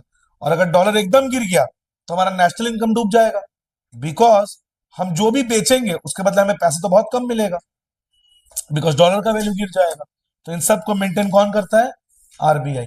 आरबीआई अगर इंटरफेयर कर रहा है तो उसे क्या बोलेंगे, डर्टी फ्लोट। अगर आरबीआई इंटरफेयर नहीं कर रहा है तो क्लीन फ्लोट। हमें फॉरेन एक्सचेंज क्यों चाहिए, इंपोर्ट, हमें फॉरेन से कुछ भी चाहिए उसके लिए हमें चाहिए, इंपोर्ट कराने के लिए टूरिज्म, फॉरेन में घूमने के लिए, यूनिलैटरल ट्रांसफर, फॉरेन में रहने वाले अपने रिलेटिव्स को पैसा भेजने के लिए, purchase of assets in foreign countries, foreign countries में एसेट्स खरीदने के लिए, speculation, forex, foreign share market में पैसा लगाने के, और रीपेमेंट ऑफ लोन, और लोन का पैसा चुकाने के लिए। सप्लाई, सप्लाई कैसे, फॉरेन एक्सचेंज हमारे देश में कैसे आएगा, कैसे हम डॉलर कमाए, कैसे हम पाउंड कमाए, एक्सपोर्ट। जितना ज्यादा दूसरे कंट्री को माल बेचोगे उतना ज्यादा देश के अंदर फॉरेन एक्सचेंज आएगा। फॉरेन इन्वेस्टमेंट, कोई विदेशी कंपनी भारत में प्रॉपर्टी खरीद रही है, पैसा लगा रही है तो पैसा आएगा। रेमिटेंस, फॉरेन में रहने वाले लोग भारत के लोगों को पैसा भेज रहे हैं। स्पेक्यूलेशन, जैसे हम फॉरेन शेयर मार्केट में पैसा लगा रहे हैं, हो सकता है कोई फॉरेन कंपनी या फॉरेनर हमारे इंडियन शेयर मार्केट में पैसा लगा रही है, या दूसरे देशों से हम लोन ले रहे हैं, या हमें दूसरे देशों से किसी प्रकार का डोनेशन मिल रहा है। और इक्विलिब्रियम कब होगा, जब एक्सचेंज रेट और डिमांड कर्व दोनों एक दूसरे से, सॉरी, डिमांड कर्व और सप्लाई कर्व दोनों एक दूसरे से इंटरसेक्ट होगा, क्या बोलेंगे उसको, इक्विलिब्रियम। और फ्लेक्सिबल एक्सचेंज रेट को फ्री रेट ऑफ एक्सचेंज भी कहते हैं, because everything is decided by the government. अब फॉरेन एक्सचेंज मार्केट, जैसे इंडियन शेयर मार्केट कहां पे सिचुएटेड है, मुंबई में, मुंबई में है ना स्टॉक मार्केट। उसी तरह फॉरेन में भी तो शेयर मार्केट होगा, जहां पे आप विदेशी कंपनियों का शेयर खरीद और बेच सकते हो। जैसे एप्पल कंपनी का शेयर खरीदना हो, सैमसंग कंपनी का शेयर खरीदना हो। तो फॉरेन एक्सचेंज मार्केट वो मार्केट है जहां पे आप किसी भी विदेशी कंपनी का, सैमसंग, रिलायंस, टाटा, सॉरी ये तो इंडिया की होगी, सैमसंग, एप्पल, सोनी, इन कंपनीज के शेयर खरीद और बेच सकते हो। क्या कहते हैं उसको, एक्सचेंज मार्केट। क्या फंक्शन है इनका, सबसे पहला है ट्रांसफर फंक्शन। सबसे पहला क्या है, क्या होता है ट्रांसफर फंक्शन,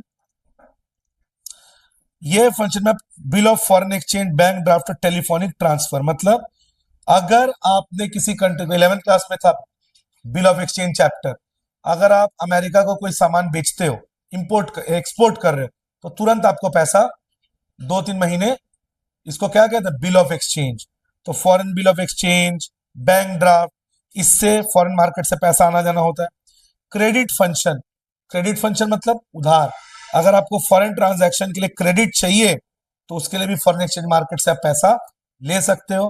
हेजिंग, ये बहुत इंपॉर्टेंट है, ये अलग से भी आता है, व्हाट इज, जैसे आज मैं कोरिया के साथ, साउथ कोरिया के साथ एक डील साइन कर रहा हूं, और आज कोरिया के साथ इंडियन करेंसी 50 रुपए के हिसाब से है, 3 महीने तक इसी 50 रुपए के हिसाब से डीलिंग होगी। भले कल परसों एक कोरिया का डॉलर इंडिया के 60 रुपए ही क्यों ना हो जाए, 70 रुपीज ही क्यों ना हो जाए, लेकिन हमारी डील किसमें होगी।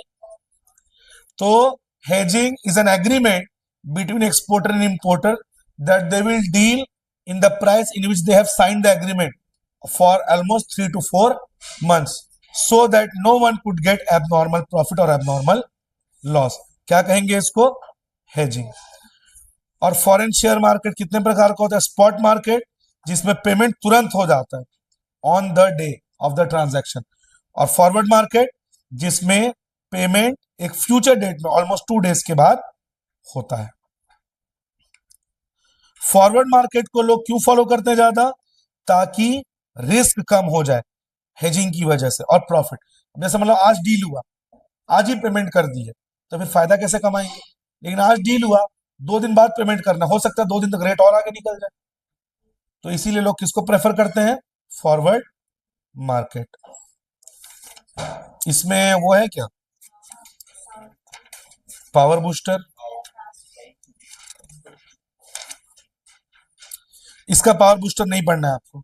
ध्यान रखिए बच्चों, ये जो चैप्टर है फॉरेन एक्सचेंज रेट, इसका पावर बूस्टर आपको नहीं पढ़ना है। पॉज करो। हाँ, अब हम डिस्कस करेंगे BOP, balance of payment. Balance का मतलब क्या है? आपके पास पैसा आता है और आपके पास से पैसा जाता है। मान लो मैंने एक दिन में 2000 का गुड सेल किया, तो मेरे पास कितना पैसा आया? 2000। और मैंने एक दिन में पेमेंट किया 500 रुपए, तो मेरे पास से गया कितना? 500। तो बैलेंस कितना आया? 1500 प्लस में आया। क्यों? पैसा आया ज्यादा और गया कम। यहां पे भी हमको यही पढ़, तो बैठ क्यों नहीं रही हो?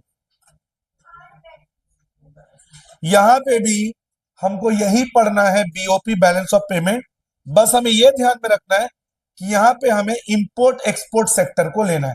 इंपोर्ट एंड एक्सपोर्ट, कितना पैसा एक्सपोर्ट करके आया, कितना पैसा इंपोर्ट करने पे गया। और देश के डेवलपमेंट के लिए सरप्लस बीओपी होना चाहिए, कि एक्सपोर्ट ज्यादा हो ताकि फॉरेन एक्सचेंज ज्यादा से ज्यादा है और इंपोर्ट कम हो। मोदी जी क्यों कहते हैं मेक इन इंडिया? कि जो हम भारत से, भारत में दूसरे देशों से सामान मंगवा रहे हैं, वो मंगवाना हम कम कर दें, जबकि हम भारत में ही बनाए, और हम ऐसे वर्ल्ड क्लास प्रोडक्ट बनाए कि दूसरी कंट्रीज को हमसे खरीदना पड़े। इससे क्या होगा? भारत का पैसा देश के बाहर नहीं जाएगा और दूसरे देशों से पैसा हमारे देश में आएगा। तो surplus BOP is the most critical for a countries development. अब बीओपी में हमें कुछ बातों का ध्यान रखना है। सबसे पहले बीओपी क्या है? It is a statement in which all the transactions, economic transactions between resident and rest of the world. Resident मतलब देश में रहने वाले लोग जिनका इकोनॉमिक इंटरेस्ट इस कंट्री में है, जो इस कंट्री में कमा खा रहे हैं और यहां पे टैक्स पे करें, उनका दूसरे कंट्रीज के साथ क्या लेना देना है, कितना पैसा आना है, कितना पैसा जाना है ड्यूरिंग वन फाइनेंशियल ईयर। तो what is balance of payment? BOP is a summary or an annual statement in which the economic transactions, पैसे का लेन then, between the resident of the country and rest of the world, home country के साथ दूसरे देशों का, बाकी world का क्या लेन देन है, उसे ही कहते हैं बीओपी। बीओपी में सबसे पहले मैंने बात किया रेसिडेंट। ध्यान रखिए, मैंने रेसिडेंट बोला है, सिटीजन नहीं। अगर कोई अमेरिका का सिटीजन है पर वो भारत में पिछले 4 साल से रह रहा है, तो वो सिटीजन अमेरिका का है, पर रेसिडेंट कहां का है? इंडिया का। कमा कहां रहा है? इंडिया में। टैक्स कहां भर रहा है? इंडिया में। तो रेसिडेंट में कौन कौन आएंगे? भारत में रहकर कमाने खाने वाले लोग। लेकिन इसमें हमें किन किन को नहीं लेना है? डिप्लोमैट्स, फॉरेन कंट्री के जो बड़े बड़े मिनिस्टर्स या ऑफिसर्स होते हैं जो कुछ समय के लिए हमारे देश में आते हैं, foreign military, tourist, migratory workers जो कुछ समय के लिए आते हैं और फिर चले जाते हैं। हमने चैप्टर 2 में पढ़ा हुआ है, रेजिडेंट होने के लिए कम से कम एक कंट्री में आपको कितने साल रहना पड़ेगा? 2 साल। अब इकोनॉमिक ट्रांजैक्शन में सबसे पहले विजिबल आइटम्स, विजिबल आइटम जो दिखाई दे, लाइक मशीन, लैंड, आपका गुड्स, इन सब के लेन देन को विजिबल आइटम्स बोलेंगे क्योंकि दिखाई देता है। और इनविजिबल आइटम्स जो दिखाई नहीं देता, जैसे service, banking service, hospitality service, bank खोल दिए स्टेट बैंक को दुबई में, उस बैंक से मिलने वाला सर्विस, केरल की नर्स दुनिया भर में जाके काम कर रही है, हॉस्पिटैलिटी सर्विस। तो सर्विस जो है एक्सपीरियंस किया जाता है। यूनिलैटरल ट्रांसफर, यूनिलैटरल ट्रांसफर मतलब जिसमें सिर्फ पेमेंट आता जाता है, बदले में कुछ मिलता नहीं है। जैसे हमारे देश में केरल में बाढ़ आई थी, तो सऊदी अरब ने 5 करोड़ की हमें हेल्प की थी, तो वो क्या कहलाएगा, unilateral transfer. Modi ji Uganda गए तो 50 गाय गिफ्ट मिली, क्या कहलाएगा वो, यूनिलैटरल ट्रांसफर। ठीक है, वन वे ट्रांजैक्शन।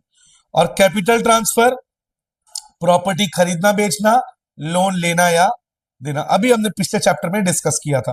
कैपिटल का मतलब एसेट या तो लायबिलिटी, एसेट खरीदना या बेचना, लोन लेना या देना। अब बीओपी का स्ट्रक्चर, क्रेडिट साइड में हम क्या शो करेंगे, ऑल द इनफ्लो, जो जो इनकम आ रहा है, और डेबिट साइड में क्या फ्लो शो करेंगे, ऑल द आउटफ्लो, जहां जहां से पैसा जा रहा है।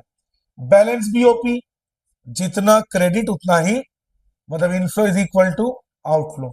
सरप्लस बीओपी, जो देश के लिए अच्छा है, inflow will be more than the outflow. और deficit BOP, outflow will be more than the inflow. Pause कर दो एक बार। और डेफिसिट बीओपी, जो देश के लिए बहुत ही खराब सिचुएशन है, outflow will be more than the inflow. ठीक है, अब बीओटी, बीओपी और बीओटी में क्या फर्क है, बीओपी में हम गुड्स भी लेंगे और सर्विस भी लेंगे, रेवेन्यू गुड्स भी लेंगे और कैपिटल आइटम्स भी लेंगे, पर बीओटी में सिर्फ और सिर्फ गुड्स लेंगे, इनविजिबल आइटम्स यानी सर्विस नहीं लेंगे और कैपिटल आइटम्स भी नहीं लेंगे। यानी बीओटी में करंट ईयर का सिर्फ इंपोर्ट और एक्सपोर्ट ऑफ गुड्स यानी विजिबल आइटम्स। ठीक है, अब इसका डिफरेंस पढ़ लेते हैं, बहुत इंपॉर्टेंट है। बीओपी और बीओटी का जो डिफरेंस है वो हमें समझना पड़ेगा। बीओटी में we will take only the difference of export and import of goods, visible items, और बीओपी में we will take goods and services and capital items, everything. BOT में से विजिबल आइटम्स आता है, बीओपी में विजिबल, इनविजिबल, कैपिटल और unilateral, everything comes. BOP का definition क्या था, it is an annual summary statement between the economic transactions of the home country with the rest of the world. BOT एक narrow concept है, BOT एक narrow concept है, क्योंकि BOT में हम सिर्फ क्या ले रहे हैं, गुड्स ले रहे हैं, जबकि बीओपी एक वाइडर कॉन्सेप्ट है, बिकॉज उसमें हम गुड्स भी ले रहे हैं, सर्विस भी ले रहे हैं और कैपिटल आइटम्स भी। अगर बीओटी में कुछ प्रॉब्लम है तो उसको हम बीओपी से सुधार सकते हैं। आपका गुड्स नहीं बिक रहा, कंपनी बेच दो, लेकिन अगर बीओपी में ही फॉल्ट है तो बीओटी उसको save, means unfavourable BOT can be met out of favourable BOP, but unfavourable BOP can not be protected by BOT. भाई आपका दुकान नहीं चल रहा है, दुकान का बिक्री बट्टा नहीं है, दुकान बेच दो, लेकिन अगर दुकान ही डिफेक्टेड है, आपका दुकान ही नहीं बिक सकता, तो आप कहां से बच पाओगे। अब करंट अकाउंट, करंट अकाउंट वो अकाउंट है जिसमें क्या क्या लेंगे, ध्यान से सुनना, गुड्स एंड सर्विस और यूनिलैटरल ट्रांसफर, कैपिटल आइटम्स नहीं लेंगे। करंट अकाउंट में क्या क्या लेंगे, गुड्स, सर्विस और यूनिलैटरल ट्रांसफर, बस कैपिटल ट्रांजैक्शन इन एसेट और liability, property, loan, land, building, इन सबको हम नहीं लेंगे। करंट अकाउंट में सबसे पहले आएगा आपका विजिबल आइटम, जो मैंने पहले ही आपको बता दिया है, import export of visible items. Trade deficit, deficit क्या होगा, जब इंपोर्ट ज्यादा है और एक्सपोर्ट, और ट्रेड सरप्लस, एक्सपोर्ट ज्यादा है और इंपोर्ट कम है। तो करंट अकाउंट में पहले गुड्स लेंगे और गुड्स के बाद क्या लेंगे, सर्विस। दो प्रकार का सर्विस है, एक फैक्टर सर्विस और एक non factor service. Factor service में क्या आएगा, फैक्टर सर्विस में आएगा आप अपने इंप्लॉयज को क्या पेमेंट दे रहे हो, शुरू में भी पढ़े थे, याद करो, लैंड के बदले रेंट, लेबर के बदले वेजेस, कैपिटल के बदले इंटरेस्ट। और non factor service shipping, banking, insurance, ये सब। तो फैक्टर में क्या क्या आएगा, जो चैप्टर 1 में भी पढ़े थे, लैंड के बदले रेंट, लेबर के बदले वेजेस और सैलरी। और नॉन फैक्टर शिपिंग, बैंकिंग, ये सब, हॉस्पिटैलिटी। और यूनिलैटरल ट्रांसफर मैं बता ही चुका हूं यूनिलैटरल क्या होता है, जिसमें वन साइडेड पेमेंट होता है, गिफ्ट, ग्रांट, पर्सनल रेमिटेंस, ये सब।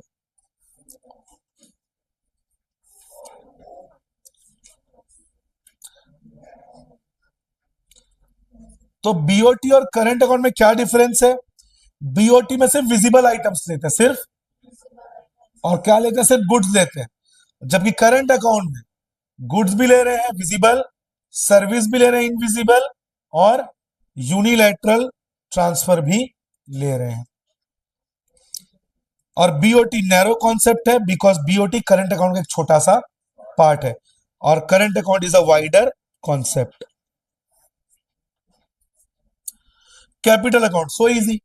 कैपिटल अकाउंट में all the assets and liabilities will be taken. Asset खरीदना बेचना, लोन लेना या देना, देखो लिखा भी है।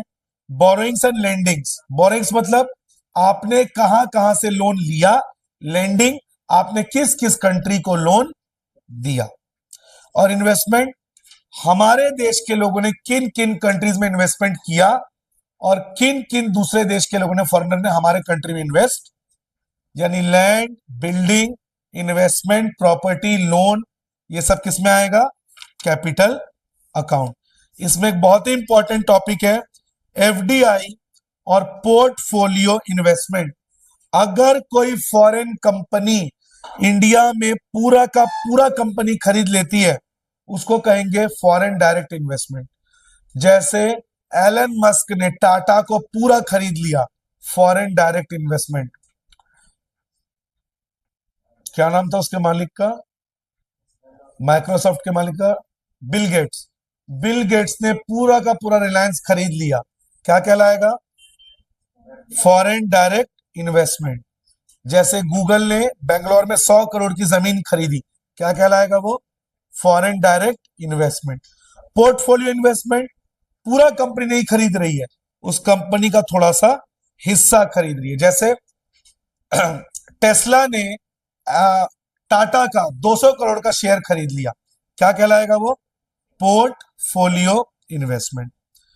Change in foreign exchange reserve, हमारे देश में फॉरेन से जो भी पैसा आता है, डॉलर, पाउंड, कहां स्टोर होता है? आरबीआई, पता है कि नहीं?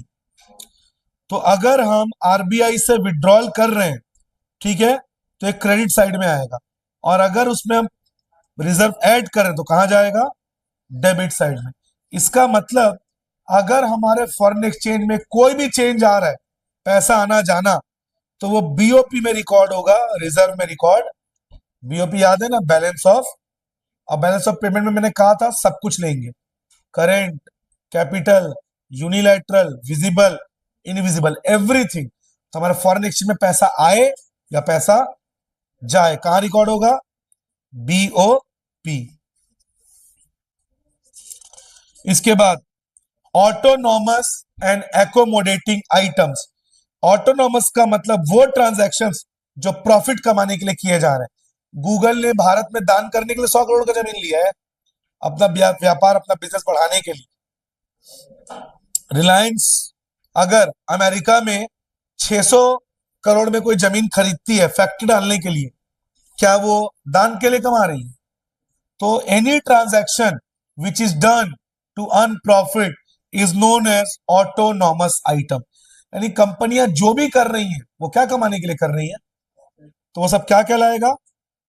ऑटोनॉमस या अबव द लाइन। प्रॉफिट मतलब अबव द लाइन, यानी इंपोर्ट एक्सपोर्ट करना, गुड्स खरीदना बेचना, ये सब किस में आ जाएगा? Autonomous items. Accommodating, below the line. अगर आपका बिजनेस नहीं चल रहा है, तब फोर्स, मजबूरी में आपको मार्केट से क्या उठाना पड़ेगा? लोन। तब उसको क्या कहेंगे? Accommodating item. अब समझ लो एप्पल का धंधा नहीं चल रहा है, तो एप्पल को मजबूरी में मार्केट से क्या लेना पड़ेगा? लोन। और लोन लेगा मतलब इंटरेस्ट देगा, उससे उसका प्रॉफिट कम होगा, इसलिए एकोमोडेटिंग को बिलो द लाइन कहते हैं। क्या कहते हैं? Autonomous above the line, accommodating below the line. Autonomous में दोनों लेंगे, करंट भी और कैपिटल भी। एक्सपोर्ट इंपोर्ट किए, करंट, एक नया जमीन खरीद ली है फैक्ट्री डालने के लिए, क्या है वो? कैपिटल। मतलब ऑटोनॉमस में दोनों आएगा, कैपिटल भी और करंट भी। और एकोमोडेटिंग में सिर्फ और सिर्फ कैपिटल, क्योंकि लोन लेना मतलब कैपिटल।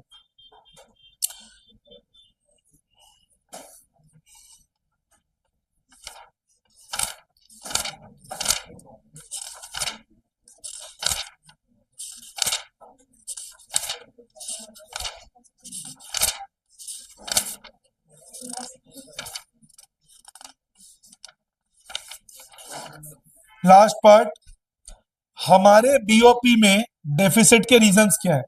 पहला, डेवलपमेंटल एक्टिविटीज, इकोनॉमिक फैक्टर। हमारा जो देश है वो विदेशी कंपनियों से बहुत कुछ खरीदेगा, बिकॉज हम टेक्नोलॉजी में उतना आगे। अभी तुम खुद देखो, फ्रांस और अमेरिका दूसरे कंट्री से वेपन लेते हैं, लेकिन हाँ बोलती है बेवकूफ, लेकिन हमें हमें दूसरे कंट्रीज से वेपन लेना पड़ता है। अब फ्रांस से हमने रफाल खरीदा, अगर हमारे देश का टेक्नोलॉजी इतना अच्छा होता, क्या हमें दूसरे कंट्री से कुछ लेना पड़ता? तो दूसरे कंट्री से हम इतना इंपोर्ट करते उसके लिए पैसा चला जाता है। तेल, सऊदी अरब से तेल खरीदने के लिए हमें कितना पैसा साल में खर्च करना पड़ता है। दूसरा, महंगाई भारत में बहुत ज्यादा है। साइक्लिकल फ्लक्चुएशन, मतलब बूम पीरियड में जब हमारा बिक्री ज्यादा तब तो दिक्कत नहीं है, लेकिन रिसेशन में, खास करके कोरोना के टाइम, हमें दूसरे देशों से कितना कितना वैक्सीन खरीदना पड़ा, उसके लिए पैसा बाहर चला जाता है। अगर हम फॉरेन से कुछ खरीद रहे हैं उसके लिए, फॉरेन से डॉक्टर्स बुलवा रहे हैं, वर्कर्स बुला रहे हैं, तो उसके लिए भी पैसा दूसरे देश में देना पड़ेगा। तो इन इकोनॉमिक फैक्टर्स की वजह से हमारे बीओपी में बहुत ज्यादा डेफिसिट आता। बात नहीं, पॉलिटिकल फैक्टर, जिस देश में आए दिन लड़ाई झगड़े हो, रशिया और यूक्रेन का वॉर कितने साल हो गए? आज 2-3 साल हो गए वॉर होते हुए। यूक्रेन को दूसरे कंट्रीज को पूरी तरह से डेवलप इंडिपेंडेंट होना पड़ेगा, क्यों? उसका देश पूरी तरह से बर्बाद हो गया, तो उसका पूरा बीओपी डेफिसिट में चला जाएगा। पॉलिटिकल डिस्टर्बेंस, जहां वही झगड़े वगड़े ज्यादा हो, जैसे पाकिस्तान, वो पूरा देश दूसरे देशों के लोन पे जिंदा है। इसके अलावा लोगों का फैशन चेंज, पहले के लोग सेविंग में विश्वास करते थे, आजकल के लोग